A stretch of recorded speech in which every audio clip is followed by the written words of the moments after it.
Hello my dear students, ये electrochemistry का part 4 है। इसमें अपन आगे की चीजें डिस्कस करेंगे जैसे Nernst equation and all. So let's start with it. तो एक ये टॉपिक भी रह गया था हमारा जिसमें cell EMF and the spontaneity के बारे में हमें डिस्कस करना था। तो कोई भी रिएक्शन स्पॉन्टेनियस कब होती है, नॉन स्पॉन्टेनियस कब होती है, इन दोनों का मतलब क्या क्या स्पॉन्टेनियस इज जो रिएक्शंस अपने आप हो जाए, आपको बाहर से एनर्जी देने की जरूरत नहीं पड़े, अकर ऑन इट्स ओन। ठीक है, तो वो होती है स्पॉन्टेनियस। नॉन स्पॉन्टेनियस में हमें एनर्जी बाहर से देनी पड़ती है। ठीक है, ऐसी रिएक्शन जैसे गैल्वेनिक सेल में ना स्पॉन्टेनियस रिएक्शंस होती हैं। क्यों? जैसे यहाँ पर इलेक्ट्रोड डिप है, यहाँ केमिकल रिएक्शन हो रही है और यहाँ से इलेक्ट्रॉन ट्रेवल हो रहे हैं और इलेक्ट्रिसिटी हमें मिल रही है ना। अब इस इलेक्ट्रिसिटी का यूज करके हम कोई नॉन स्पॉन्टेनियस रिएक्शन परफॉर्म करा सकते हैं। तो यहाँ हम बोलते हैं कि गैल्वेनिक सेल में स्पॉन्टेनियस रिएक्शन हो रही है। अब हमें पता है कि work is equals to minus N F in cell. ठीक है, अब ये नेगेटिव है, इसका मतलब है सिस्टम वर्क कर रहा है। वर्क कौन कर रहा है? सिस्टम। मतलब work is done by the system, by the ना, जैसे हमने थर्मोडायनेमिक्स में पढ़ा है, ऑन द सिस्टम मतलब पॉजिटिव, बाय द सिस्टम मतलब नेगेटिव। तो वही चीज यहाँ पे है। अब work is equals to energy, तो जो डेल्टा जी है गिव्स फ्री एनर्जी, इसका फॉर्मूला हो जाता है एन एफ ई सेल। अब अगर आप इसको स्टैंडर्ड फॉर्म में लिखोगे तो एन एफ ये माइनस है, ई नॉट सेल हो जाएगा। ठीक है, तो क्या होता है कि अगर डेल्टा जी हमें क्या चाहिए? नेगेटिव चाहिए। ठीक है, डेल्टा जी नेगेटिव कब होगा? डेल्टा जी नेगेटिव तब होगा जब,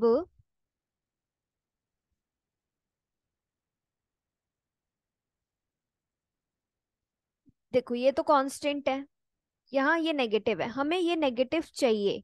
डेल्टा जी नेगेटिव कब होगा? जब ई सेल हमारा पॉजिटिव होगा। ठीक है, इस इक्वेशन को देखो, इस स्टैंडर्ड वाली को मत देखो।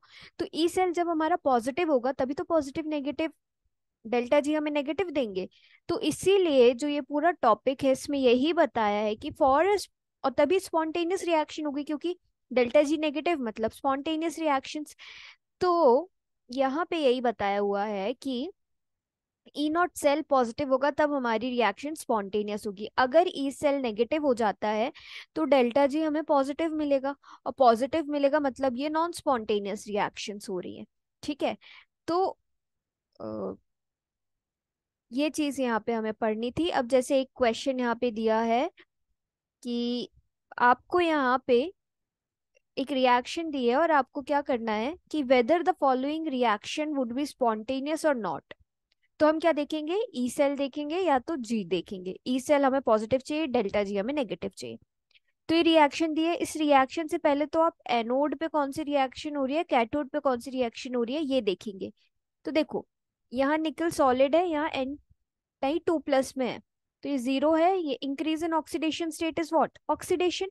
और एनोड पे होता है ऑक्सीडेशन। तो जो एनोड की रिएक्शन होगी वो क्या होगी? Nickel is converting into Na2+। अब यहाँ 2+ इसको न्यूट्रलाइज तो करना पड़ेगा, तो 2 electron. And this is what oxidation is, है ना, लॉस ऑफ इलेक्ट्रॉन। अब कैथोड पे हमें पता है रिडक्शन होता है, तो एल्यूमिनियम 3+, अब यहाँ पे पॉजिटिव है, इसको न्यूट्रलाइज तो करना पड़ेगा। तो ये हो गया हमारा कैथोड पे, तो ये क्या हो गई?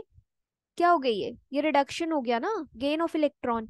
अब क्या करेंगे हम? अब देखो, अब हम ओवरऑल रिएक्शन लिखेंगे, तो ओवरऑल रिएक्शन के लिए हमको इन दोनों को ऐड करना पड़ेगा। अब जब हम इन दोनों को ऐड करेंगे तो इलेक्ट्रॉन तो सेम होने चाहिए, तभी तो इलेक्ट्रॉन कैंसिल होंगे। तो हम क्या करेंगे? इस रिएक्शन को इंटू 2 कर देंगे जिससे 6 इलेक्ट्रॉन हो जाए, और इस रिएक्शन को इंटू 3 कर देंगे जिससे 6 इलेक्ट्रॉन हो जाए। तो अब क्या हो जाएगी ये रिएक्शन? अब ये रिएक्शन हो जाएगी आपकी, जैसे एनोड पे था हमारा निकिल, निकिल 2+ +2 इलेक्ट्रॉन्स थे, तो अब ये क्या हो गए? 6 इलेक्ट्रॉन्स हो गए, है ना। किससे मल्टीप्लाई किया हमने यहाँ पे? 3 से। तो निकिल भी 3 हो गए और ये भी 3 हो गए। अब एल्यूमिनियम वाले में हम क्या करेंगे? एल्यूमिनियम वाले में 2 का मल्टीप्लाई करेंगे तो ये 2 एल्यूमिनियम हो गया, और यहाँ पे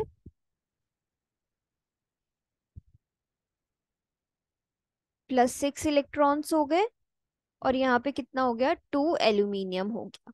ठीक है, अब हम क्या करेंगे, 6 इलेक्ट्रॉन से 6 इलेक्ट्रॉन्स कैंसिल, ओवरऑल रिएक्शन हमें मिली nickel plus 2 aluminium 3 plus nickel 2 plus यहाँ पे 3 निकिल है, ठीक है, प्लस 2 एल्यूमिनियम। अब देखें हमें क्या यही रिएक्शन मिल रही है, ओवरऑल रिएक्शन लिखी होगी कहीं पर इन लोग ने, चलो रिएक्शन नहीं लिखी, तो हमें मिलेगी ओवरऑल ये रिएक्शन। इससे हमें पता चल रहा है कि किसका ऑक्सीडेशन किसका रिडक्शन हो रहा है। ठीक है, अब हम क्या करेंगे, अब हमारे पास इन दोनों की ईएमएफ ई नॉट वैल्यूज दी हैं। अब आपको पता है कि ई नॉट सेल क्या होता है, ई नॉट सेल हमारा ई कैथोड माइनस ई एनोड होता है, या फिर ई राइट माइनस ई लेफ्ट, क्योंकि राइट पे कैथोड हम बाय कन्वेंशन वही लेते हैं, तो राइट है ये, ठीक है, और ये लेफ्ट। तो अब हम क्या करेंगे, इन दोनों को माइनस कर देंगे। अब जैसे ही हम माइनस करेंगे तो आप देखो, E not cell equals to E cathode minus E anode. तो ई कैथोड क्या है हमारा, ई कैथोड हमारा है ये कैथोड, ये एनोड।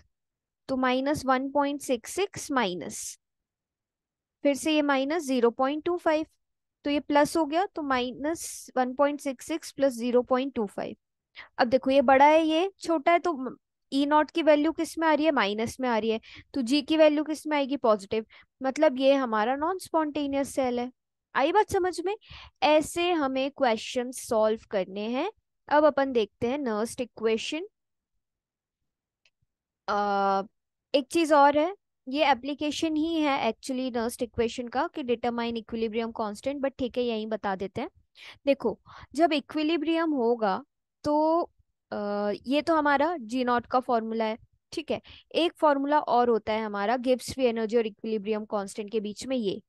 अब इन दोनों को हम इक्वेट कर देंगे, यहाँ भी जी नॉट है, यहाँ भी जी नॉट है, तो -NF E0 cell equals to -RT ln k। अब जैसे ही हम रीअरेंज करेंगे, यहाँ से हम ln k की वैल्यू निकालेंगे, क्योंकि ये हमारा इक्विलिब्रियम कांस्टेंट है। तो ये हमारा अपॉन में आ जाएगा, जैसे ही अपॉन में आएगा तो हमें जो ई नॉट की वैल्यू मिलेगी वो मिलेगी RT/NF ln k। ये हमारा ई नॉट सेल और इक्विलिब्रियम कांस्टेंट को रिप्रेजेंट करती है ये इक्वेशन, और इससे हम निकाल लेंगे इक्विलिब्रियम कांस्टेंट। तो ये क्वेश्चन भी दिया है यहाँ पे, ये सारे क्वेश्चंस हम लास्ट में करेंगे। ठीक है, अब आती है नर्स्ट इक्वेशन। तो देखो, अ, हमने अभी तक स्टैंडर्ड इलेक्ट्रोड पोटेंशियल देख लिया, रिडक्शन पोटेंशियल हम मान के चलते हैं वो देख लिया, इलेक्ट्रोड पोटेंशियल को हम रिडक्शन पोटेंशियल के ही टर्म में कंपेयर करते हैं ये देख लिया। अब क्या होता है कि इन रियल सिस्टम कंडीशंस हो सकते हैं कि स्टैंडर्ड ना हो, इसलिए हम इलेक्ट्रोड पोटेंशियल या ईएमएफ को क्या करते हैं, ईएमएफ और स्टैंडर्ड, ईएमएफ और जो इलेक्ट्रोड पोटेंशियल होता है वो हो सकता है डिफरेंट हो। तो क्या होता है कि हमें कंडीशंस जो है स्टैंडर्ड नहीं मिल पाती।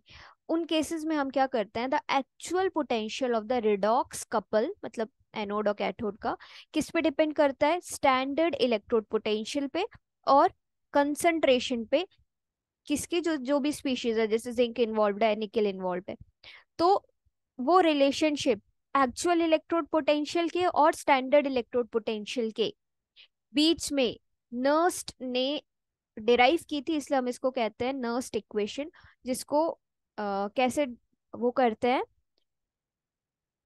डिराइव, बहुत छोटा सा है वो हम देखते हैं। देखो, delta G equals to -NF E cell, delta G naught हो जाएगा -NF E0 सेल, बस यहाँ पे नॉट नॉट लगा दो, स्टैंडर्ड हो गया। अब हम क्या करेंगे, अब एक रिलेशन होता है delta G is equals to delta G naught plus 2.303 RT log Q। अब ये जो Q है ये हमारा रिएक्शन कोएफिशिएंट है, टेम्परेचर, और ये हमारा गैस कांस्टेंट है, और जो हमारा जी नॉट है ये 25 डिग्री सेल्सियस, जो रूम टेम्परेचर होता है 298 केल्विन, उस पे कंसीडर किया जाता है। अब देखो हम इस इक्वेशन से कैसे नर्स्ट इक्वेशन डिराइव करते हैं, ठीक है। तो आप अभी देखना इस इक्वेशन से हम कैसे नर्स्ट इक्वेशन निकालते हैं। अब अपन को क्या करना है कि यहाँ पे हम डिवाइड कर, देखो, डेल्टा जी क्या होता है, NF E सेल, ये भी क्या होता है -NF E0 cell plus 2.303 RT log Q। अब हम क्या करेंगे, डिवाइड कर देंगे NF से हर जगह।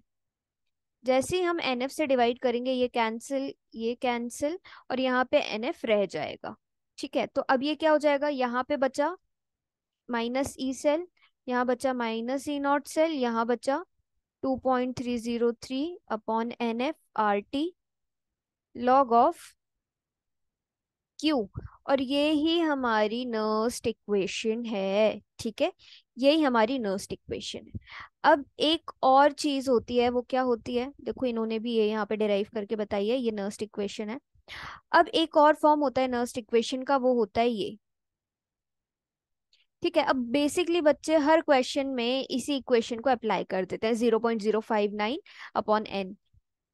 तो जब हम 25 डिग्री सेल्सियस कंसीडर करते हैं, तभी ये रिएक्शन, तभी ये इक्वेशन एप्लीकेबल है। ठीक है, मेरी बात ध्यान से सुनना।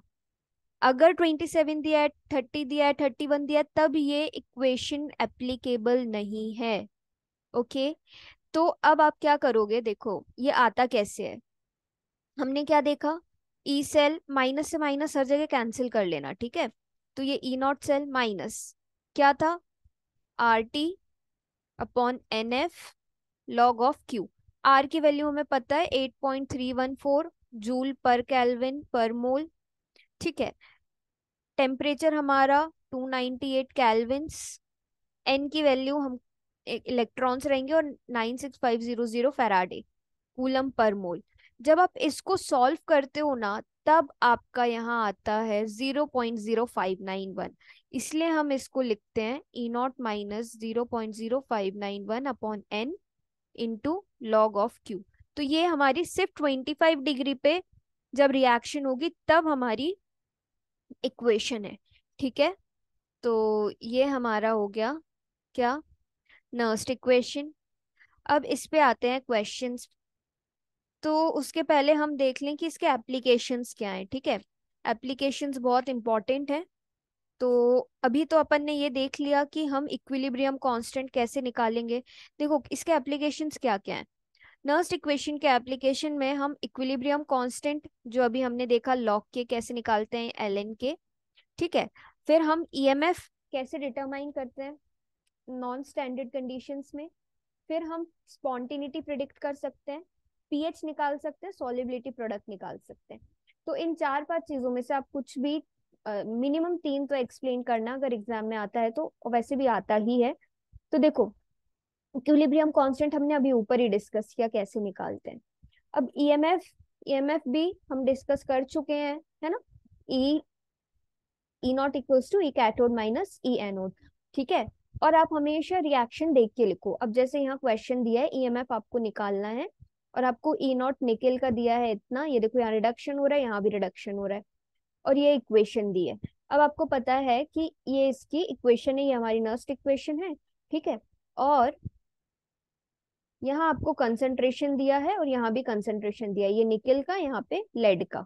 ओके, अब आप क्या करोगे, ये आपने रिएक्शन लिखी, निकेल का ऑक्सीडेशन हो रहा है N2+, और यहाँ रिडक्शन हो रहा है लेड का। अब आप क्या करोगे, ये ओवरऑल रिएक्शन आ गई, ई राइट माइनस लेफ्ट, मतलब कैथोड माइनस एनोड। तो कैथोड हमारा क्या है, लेड वाला, तो माइनस ये और ये प्लस। तो हमारी क्या है, ई नॉट सेल पॉजिटिव, मतलब ये स्पॉन्टेनियस होगा। ठीक है, तो यहाँ से हमारी ई नॉट सेल आ गई। अब हमें अगर रिएक्शन क्वेश्चन निकालना है, तो रिएक्शन क्वेश्चन क्या होता है, प्रोडक्ट अपॉन रिएक्टेंट, है ना। तो प्रोडक्ट हमारा यहाँ पे ओवरऑल रिएक्शन में निकेल आयन है। अब देखो हम आयन्स लिखते हैं यहाँ पर, जो लॉग नर्स्ट इक्वेशन में ये चीज है ना, यहाँ हम आयन्स लिखते हैं प्रोडक्ट के और रिएक्टेंट के आयन्स। इसलिए हमने यहाँ निकेल लिखा, निकेल का, और फिर यहाँ पे रिएक्टेंट में लेड का। ठीक है, अब आप क्या करोगे कि ये चीज आपको पता है, आपने निकाल ली यहाँ से 0.12 ई नॉट सेल लॉग, ये पता है आपको कंसंट्रेशन दिया ही हुआ है क्वेश्चन में, तो बस ई सेल आ गया। इतना सिंपल सा था। ठीक है, अब आपको आता है पीएच। पीएच कैसे निकालोगे, और स्पॉन्टेनियस नॉन स्पॉन्टेनियस तो आपको समझ ही आ गया, ई सेल और जी देखना है। देखो पीएच निकालने के लिए, जैसे हम एक रिएक्शन कंसिडर करें हाइड्रोजन की, हाइड्रोजन रिड्यूस होता है H+, यहाँ अपन ½ H2 लिख लेते हैं क्योंकि, और ये गैस है। ठीक है, अब अगर हम इसके लिए रिएक्शन लिखना चाहें, नर्स्ट इक्वेशन, तो कैसे लिखेंगे? ई एच प्लस, ठीक है, इक्वल्स टू क्या हो जाएगा? ई नॉट माइनस 0.0591 अपॉन एन। अब एन हमारा यहाँ पे एक इलेक्ट्रॉन है, तो यहाँ एन जो हो जाएगा वो 1 हो जाएगा। यहाँ स्पेस नहीं है ना, इसलिए प्रॉब्लम होती है। फिर हम लिखेंगे यहाँ लॉग। अब लॉग के बाद हम यहाँ पे कंसंट्रेशन या प्रेशर लिखते हैं। सिंस हाइड्रोजन गैस है तो हमें यहाँ प्रेशर लिखना पड़ेगा। अब प्रोडक्ट में जो भी पावर होती है वो इसके ऊपर आ जाती है, ठीक है। स्क्वायर ब्रैकेट कंसंट्रेशन को डिनोट डिनोट करते हैं। अब यहाँ प्रेशर है तो आप इसको ऐसे ही लिख दो, नॉर्मल ब्रैकेट में, कोई प्रॉब्लम नहीं, ठीक है। ये हाइड्रोजन का प्रेशर है। यहाँ पे आएगा कंसंट्रेशन, ये जो H प्लस का है, ठीक है, ये H प्लस है। अब आप क्या करोगे, देखो, अब अपन को पता है पीएच क्या होता है, pH is equals to minus log of H plus ion, ठीक है। अब इसको हमें सब्स्टिट्यूट करना है यहाँ पे। अब हम क्या करेंगे कि देखो, लॉग ए बाई बी जो होता है, ठीक है, इसका फॉर्मूला क्या होता है? लॉग ए माइनस लॉग बी। अब हम इसको यही करेंगे। अब ये जो इक्वेशन है इसको हम कैसे ट्रांसफॉर्म कर देंगे? अब हम इस इक्वेशन को लिखेंगे, मैं इसको यहाँ लिखती हूँ, ठीक है। E not equals to, sorry, E equals to, E equals to E not minus 0.0591। अब हम क्या लिखेंगे इसको? Log of pressure of hydrogen 1/2 minus log of H plus, ठीक है, ये लिख दिया। अब हम क्या करेंगे, देखो, ये minus log of H plus आ गया, और पीएच हमें पता है minus log of H plus ion होता है। तो इसकी जगह हम क्या लिख देंगे? इसकी जगह हम लिख देंगे पीएच, ठीक है। तो इस इक्वेशन को अब मैं फिर से लिखूं, अगर